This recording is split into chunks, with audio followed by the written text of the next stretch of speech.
Hey guys, welcome to the Daily Devo. I'm Brent, and today we're going to ask and answer the question, is living the Christian life worth it?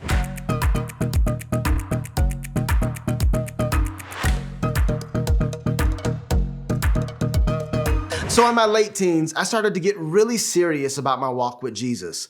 But around my second year in college, I noticed that my friends who weren't as serious about walking with Jesus were having a lot more fun than me.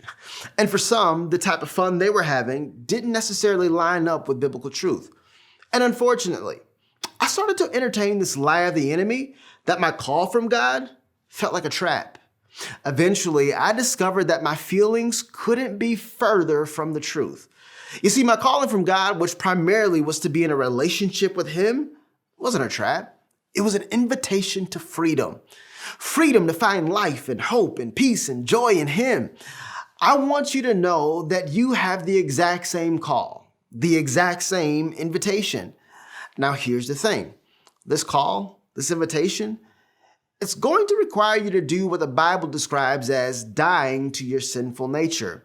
It's explained in Romans chapter 8, verses 12 through 17. I want to encourage you to go and read it on your own time.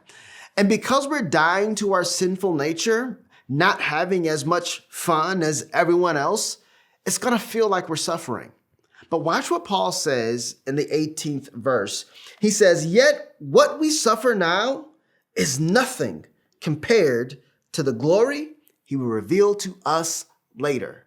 Y'all, you and me dying to our sinful nature and living a life that's based on biblical truth is 1,000% worth it. Paul is telling you and I that one day we'll look back and ask, what suffering did we deal with?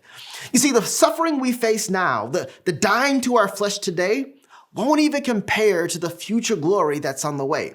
Now, for those of you who feel like you're missing out because you're trying to get your walk with Christ right, don't believe the lie of the enemy.